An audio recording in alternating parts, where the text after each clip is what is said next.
Today's marching orders secure the border by San Diego and the reality for thousands of migrants searching for a better life in the U.S. Also, search and rescue crews holding out hope after a devastating wildfire in California. The fire's impact on health and the economy. But really with a goal and a drive that says we need to get this done so we can get people off the street into a safe and stable environment. And it's one of the biggest issues facing California. How do city leaders help homeless people? You think, is this whole thing going to come down on me? Because it was really held together by all of this shellac and vinyl, this creaky old record shop. Remembering the man behind a legendary San Diego record shop. KPBS Evening Edition starts right now.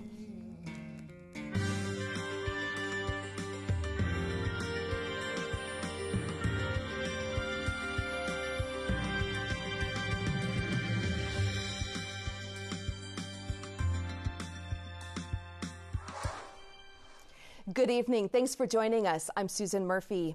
Nearly 3,000 Central American migrants have reached the border across from San Diego as troops transform ports of entry with barbed wire. The mayor of Tijuana says the city is bracing for an influx of migrants, and that may last for at least 6 months. Citizens from both sides of the border are watching it all play out. Our team coverage starts with KPBS reporter Matt Hoffman at Borderfield State Park.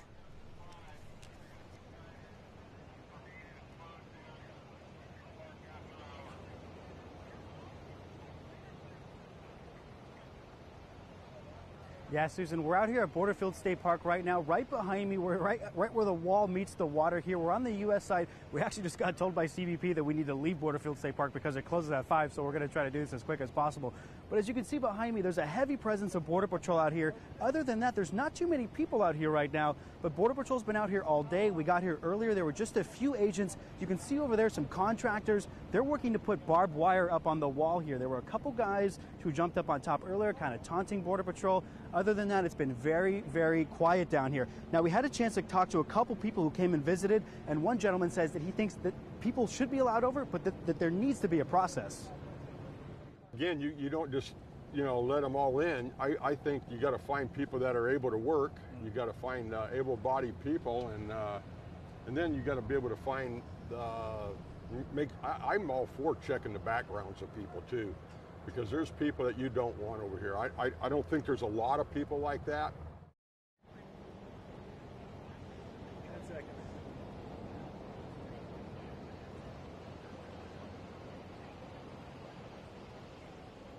Now, part of the reason why there's a lot of Border Patrol out here, as you can see behind me, the horses and the quads, they're waiting for CBP Commissioner Kevin McAleland. He's been supposed to come here for the last couple hours. He's going to come down and check out what Border Patrol's been working on and what these private contractors have been working on. But other than that, it's been pretty quiet here at the border. No Marines down here, no military, just Border Patrol. Live here at the border, Matt Hoffman, KPBS News. Thank you, Matt. As a group of migrants continues to make its way to the U.S. border at Tijuana, the Marines are fortifying the 2 ports of entry in San Diego. KPBS military reporter Steve Walsh takes us behind the scenes. Marines, mostly from Camp Pendleton, but also Marine Air Station Miramar and 29 Palms, have been here for almost 2 weeks now, building barriers and laying concertina wire. And so this is it, the centerpiece of the operation. Rows and rows of concertina wire just waiting to be laid out along the border. At the Otay Mesa Cargo Facility, Marines are topping an existing border wall with another 2 rows of concertina wire. The Marines are mainly engineers. Second Lieutenant Dustin Pavlik is stationed at Pendleton. We construct this wall and reinforce these obstacles, and then that's pretty much it, sir. That's our job right now, that's our mission, and the mission has priority at this time. The Marines are staying in their tents at the border. They have been given few details about their mission beyond their tasks. Some Marines are also providing air support for Immigration and Customs Enforcement. They are not armed, and they're being guarded by Army MPs like Sergeant Eric Ziegler from Fort Bliss. I have my taser here, got my handheld radio, canteen, mag pouches, and my 9mm. The MPs are the only troops who are supposed to be armed. The rules are that they're not supposed to engage anyone crossing the border unless they or the Marines are under threat. We call Border Patrol and they get them. Okay. And we cannot legally You're handle. told not to engage them at that point. Yes, sir. The people we were with continually stress that the military is here to support Homeland Security, not to enforce the law. Instead, the Marines are building barriers. So here's an example of the Marines' handiwork. 3 rows of concertina wire stacked on top of a jersey barrier, reinforced with rebar. Now, why build all of this in the middle of a parking lot? That's so they can just pick them up and take them wherever they need them. That includes the busy San Ysidro port of entry. We're getting our first look at some of the fortifications that have been put in place here at San Ysidro. We've got razor wire all along the border here. And if you look over here, beyond the concertina wire, we're standing where 3 lanes have been closed off. We talked to drivers who said the narrowed entry created a backup that was more than 2 hours long late Friday morning. The operation is scheduled to go until December 15. We heard conflicting reports on whether that means the Marines will be staying in their tents on Thanksgiving. Steve Walsh, KPBS News. Our coverage on the migrants at the border continues on air and online at kpbs.org. Crews continue search and rescue efforts in the nation's deadliest wildfire in a century. At least 63 people are confirmed dead in the Camp Fire in the Sierra foothills. Officials count more than 600 names on the missing persons list. Governor Brown and Governor-elect Gavin Newsom plan on touring fire zones with President Trump tomorrow. From the Sierra Nevada foothills to the San Francisco Bay Area, people are struggling to catch a breath of fresh air. Wildfire smoke choking air quality this week. Just the other day, San Francisco and Sacramento recorded the worst air quality levels in the world. Schools canceled classes and games. Families are making sure everyone has face masks when they walk around outside. Weather forecasters say it could be several days before smoke clears from the region. The federal government is helping small business owners rebuild after the wildfires. The U.S. Small Business Administration is providing on-the-ground disaster relief to businesses. Get on the ground, we co-locate with FEMA and the disaster recovery centers. We set up business recovery centers. And at this particular time, we're not just guaranteeing loans, we actually are the bank to get people back in their homes. It's the only time that SBA actually does provide loans for mortgages. It's to help people get back in their businesses. Small business owners in fire zones can secure disaster loans up to $2 million. The San Diego Association of Governments Board decided to wait another 6 months before mapping out the future of the Buena Vista Lagoon Restoration Project.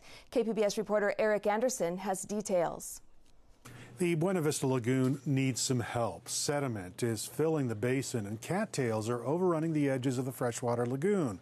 Sandag has been working since 2012 on a solution. Senior planner Keith Greer says the science backs approving a saltwater transition over a freshwater option, a hybrid plan, or doing nothing at all.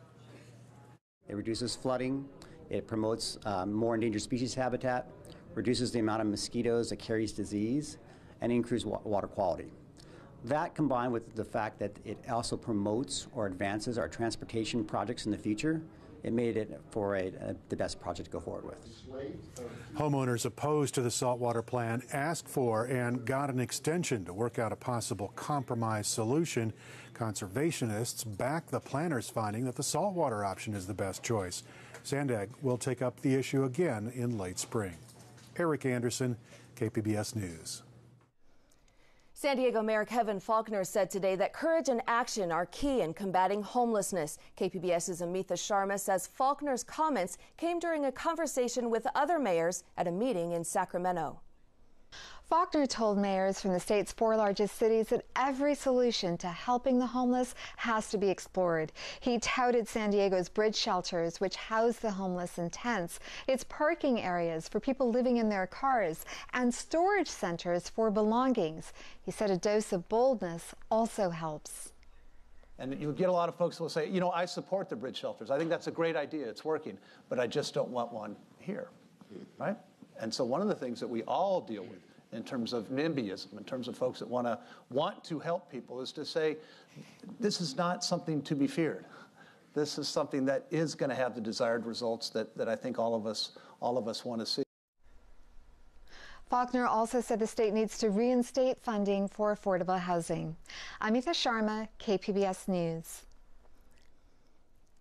House Republicans elected a California congressman to lead the party. Bakersfield Republican Kevin McCarthy will serve as minority leader. House Democrats will decide later this month if Congresswoman Nancy Pelosi will return as House Speaker. Election officials ordered a hand recount for Florida's Senate race today. Republican Governor Rick Scott leads against Democratic Senator Bill Nelson by fewer than 13,000 votes. AP reporter Josh Repligoli explains how all this affects voter confidence. One image caught the chaos of Florida's vote counting in the 2000 presidential election. And what we had to do is look at those ballots and try and decide where the vote was. And you'll see. Judge Robert Rosenberg was famously captured scrutinizing ballots in that contentious Florida recount, complete with those notorious hanging chads. And when Brenda Snipes finally resigns, we're going to keep pressure on her until she's in jail, right? Yay! Fast forward 18 years, and Florida is once again an election battleground. Stop the steal! Stop the steal! We're not seeing hanging chads or butterfly ballots. This year, with the 2018 midterm elections, the races are just very, very close. More than 8 million ballots are nearly finished being recounted by machine, and it hasn't been a smooth process. In the Democratic stronghold of Palm Beach County, overheating tallying machines are forcing workers to redo their work with no time to spare. Since the election, the left-wing activists in Broward County have been coming up with more and more ballots. Meanwhile, candidates are seeking court intervention in the process, feeding uncertainty more than a week after Election Day. The whole point is just to count more of the votes that came in that currently are being deemed as spoiled. Elections expert Charles Zeldin says a hand recount like in 2000 would include votes not previously tallied, and it could sway the Senate race Governor Rick Scott is currently leading. The thing to understand is that there's a playbook for recounts, and one of the key elements of the playbook is you bring the courts in to either fight to stop the voting, or if you're behind, to fight to open up the voting as much as possible. Either way, the optics aren't good for voter confidence. What happens is that when people see these things, it sort of undercuts trust in the system and trust in the office. That's not good. So far, several federal lawsuits have been filed by Republicans and Democrats. The deadline for a hand recount would be Sunday, but two pending lawsuits are asking for an extension. Josh Repligoli, Associated Press, Lauderhill, Florida. Lives lost and homes destroyed. California is reeling from two major wildfires. The military steps up its presence at the border as more asylum seekers arrive in Tijuana. And the road ahead for SDSU West. Join us for the KPBS Roundtable tonight at 8:30. Gas prices are falling. Uber launches something new in San Diego, and Amazon makes a big move. Earlier, I talked with SDSU marketing professor and co-founder of Bottom Line Marketing, Miro Kopik, for the Friday Business Report.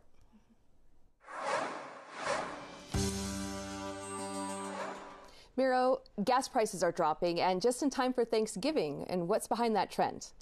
Well, thank goodness gas prices are dropping. You know, they were the driver of inflation all year. So gas prices have dropped about 15 cents a gallon in the last week in San Diego. They're expected to drop another 25 cents by Christmas. So it's a big gift to consumers. They could spend more on their holiday spending. The driver here is basically oil prices internationally.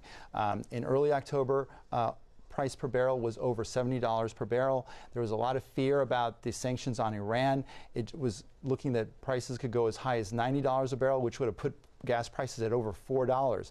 Fortunately, the United States, Russia, and Saudi Arabia have added more capacity into the system, and also global demand has declined. So it's actually pushed price per barrel down to about $57 as of yesterday. So that's a big driver of why the prices are down, and we're going to see hopefully continued declines for the next month or two. Okay, and rideshare companies are targeting San Diego with new rewards programs. What did Uber roll out this week? Uber rolled out a rewards loyalty program. They rolled it out in San Diego and 8 other cities, including Miami, DC, New York. And basically what the program is that it gives you a point for every dollar you spend on Uber. And it tiers it, so if you spend on more premium services like, say, UberX, you get 2 points, and so on. And so every 500 points you accumulate, you get a $5 credit. And on top of it, they offer a couple of interesting things like flexible cancellations, different perks, surprise upgrades, the ability to reduce your wait times, and a whole bunch of other stuff. And they're doing this in response, really, to Lyft. Lyft has been really aggressive, and they've outperformed Uber. They have a subscription service. They have a business rewards program. They announced their loyalty program actually 2 days before Uber, but it doesn't start until December 1st. And Uber is in trouble because they are looking to go public next year, and they need momentum that they lost when their CEO was fired, and their new CEO is doing a good job. But recently, there are reports that their finances aren't as strong, so they need this to kind of keep drivers in Uber cars. Okay, and the big story nationally, Amazon announcing its 2 locations for its headquarters. How will those cities pay a price for those new jobs? It's an interesting dynamic because when Amazon announced last September that they were going to find a location for a second headquarters, it is the dream of every city to get 50,000 jobs, to get $5 billion of investment from Amazon, and the guarantee of at least 1 million square feet of space. I mean, that could be a city in and of itself. So 238 cities threw their hat in the ring, and about a month ago it was down to about 15, and the two, Crystal City near Arlington, Virginia, and Long Island City, just outside of New York City, were declared the winners. It split the investment, so each city gets 25,000 jobs. They get $2.5 billion in investment, plus they get about $500,000 to $1 million in square footage that Amazon is going to occupy. What's scary about that for these cities is that the critics said, look, no matter who gets it, their fear is that these municipalities, states are paying way too much to attract Amazon. But that may not be quite the case. On the downside, it could include, it could increase property values, make sure that, that there's schools get overcrowded and all sorts of things like that. On the flip side for these states, the states are going to be spending and investing on things that they would otherwise need to do regardless. Infrastructure, improved transportation, and improve schools. So all these, New York and Virginia, are investing in STEM at the high school, community college, and collegiate level.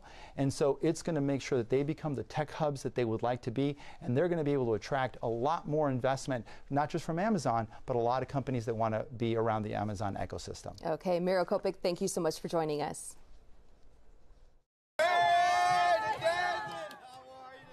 They're walking proud and loud to beat cancer. Susan G. Komen Walk kicked off today at the Del Mar Fairgrounds. Walkers will cover 60 miles in 3 days to raise money for breast cancer research. Last year, 2,200 walkers raised more than $6 million. It feels like autumn in San Diego, and you may need a few more layers next week. Daji Aswad has more in tonight's forecast. As we head into this weekend, we are getting a cooler flow here into Southern California. You notice some clouds rolling in on our satellite and radar here, but not a whole bunch of precipitation. This is the slight changes that we'll see, but into the extended forecast, there could be the chance, a very low chance right as of now, of some more wet weather on the way. But as for tonight, if you're into Oceanside, you're cooling down to 44 degrees. Borrego Springs, a low 46, and 38 in Mount Laguna. And looking at a few clouds passing over tonight. Low clouds really going to be concentrated out towards the coast, in towards San Diego, and also looking at some fog with a low of 53 degrees. And that fog, that low cloud situation sticking with us into tomorrow morning. We'll still be under a very tranquil pattern here across the southwest region as a whole. Still going to be talking about smoky conditions out towards San Francisco, and that means poor air quality is likely. So if you're headed to any of those areas, be sure to keep yourself safe, especially if you have any respiratory illnesses. Now into our Saturday, excited for the weekend. Temperatures not feeling too bad out there, feeling seasonable in the upper 60s here in Oceanside as well as in San Diego. Once again, low clouds as we kick off our morning here across the coast. Back into Borrego Springs, also getting a few clouds with a high of 78 degrees. 57 in Mount Laguna. Not a bad kickoff to the weekend. We continue into your early week forecast. We're dry here, but notice we do have low pressure out towards the sea. that could bring in a bit more onshore flow here. And then we'll also be keeping an eye out to see if another disturbance plays a role in our mid to late week forecast. For this weekend, temperatures feeling seasonal, and they're going to remain in that range at least until early week with partial sunshine near the coast. As we head inland, we'll be in the upper 70s for Sunday as well as your Monday, then cooling back down into the lower 70s with partial sunshine. And in the mountains, well, we need the jacket still in the 50s for this weekend and continuing into your Wednesday. Going to feel cool out there for much of this week and into those nighttime lows, and in the upper 70s for the deserts. Reporting for KPBS News, I'm your meteorologist, Dajia Swad. Back to you. Musicians and music fans will gather in the Cajon Sunday to celebrate the life of Lou Curtis. The music promoter and archivist died in July at the age of 79. KPBS reporter Megan Burks has this look at a life that inspired legendary artists and music lovers alike. Come on in. You can just head for the store for the... Among stacks of records, VHS tapes, and reel-to-reel recordings in the home that Lou and Virginia Curtis shared for decades is a certificate that reads South Bay Youth for Kennedy. Lou's signature is scrawled on the bottom as a charter member. The year was 1960. John Kennedy was running for president, and Lou was looking to get into politics. He was an assistant to the committee that put together the plan for education under Pat Brown, Governor Pat Brown, Jerry Brown's father. And that was the one that made the colleges more or less integrated and free for students. After Kennedy's assassination, Lou decided to do something perhaps more radical than enter politics. He opened a shop dedicated to folk music in San Diego. Well, we never managed to charge what something was getting the going rate of on anything. The idea was that, music in particular was meant to pass around. Lou and Virginia ran Folk Arts Rare Records in Little Italy and later Normal Heights for 47 years, bearing witness to the rise and eventual fall of the 1960s folk scene. As music venues shuttered one by one, Lou was bent on capturing that scene and cramming it into his tiny shop. And you'd have to search through a stack of 78s that you thought was holding up his room at one point. Like you'd think, is this whole thing going to come down on me? Because it was really held together by all of this shellac and vinyl, this creaky old record shop. Singer-songwriter Gregory Page started going to Folk Arts in the 90s to discover new music and found a mentor in Lou. Monroe Mo Jackson's recording of Go Away From My Door. You ever heard of that? No. You ever needed to find where Gregory Page was, and he wasn't answering his phone, and he wasn't home, he was probably at the record shop. I mean, I spent a lot of time there with Lou, and there was a lot of stories, but mostly there was just a lot of listening and letting the music tell the story. And that's what brought Lou so much gratification and so much joy, was being able to share this music with whoever was there listening. Page says that sharing was a political act in and of itself, an outlook born out of the labor movement and put into the songs Lou loved. There is an inclusiveness in folk music that I've always been fascinated with. I mean, that whole join hands and let's sing along. Cheers, guys. Appreciate it, guys. Thank you. Today, Brendan Boyle is passing along Lou's music and stories to a new generation of customers. He bought Folk Arts from Lou in Virginia in 2014. I want to get a real good Rose Maddox gem.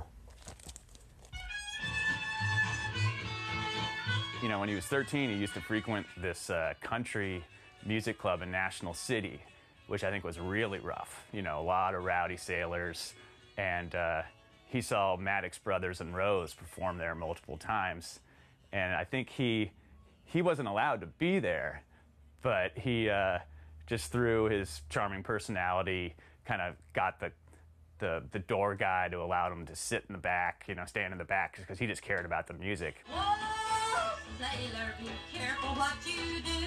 Now you go to the 1980s, he gets a tip where the lead singer of this group is living up in Oregon, Rose Maddox. She hasn't performed music in decades, or at least over a decade. And he contacted her, visited with her, started a correspondence, and encouraged her to revive her career because he was so passionate about her music. And, she had the perspective, she was getting old up there in years. She thought nobody cared. In many respects, a lot of people didn't care, but there were a lot of people out there that did care. And the person that cared the most was Lou Curtis. And through his encouragement of Rose Maddox, she revived her career and started performing shows again. One of the most important of which was Lou's Festival on Adams Avenue. And so I think that really had a positive impact on Rose Maddox's life, because she was a real sweet person who had a hell of a lot to share musically, and an incredibly important person. And Lou was the type of person that reminded these people that they were important and that they were appreciated. Lou was digitizing his collection for UCLA when he died from complications of a stroke this summer. Lou's wife is interested in continuing that work, but for her, the bigger task right now is taking over as the family's archivist. He always told the story, so I, knew it, but I didn't know it. Really nailing down when something happened, because I never really paid attention to the numbers. It's not one of my strong suits, unfortunately. But, He was the archivist. He was the archivist. Virginia will hear plenty more stories Sunday. The Lou Curtis Remembrance and Celebration is scheduled for 4 p.m. at the Royal Palace Banquet Hall in El Cajon. It was formerly the Bostonia Ballroom, where Lou attended some of his first concerts. Megan Burks, KPBS News. You can find tonight's stories on our website, kpbs.org/evening edition. Thank you for joining us. Have a great evening.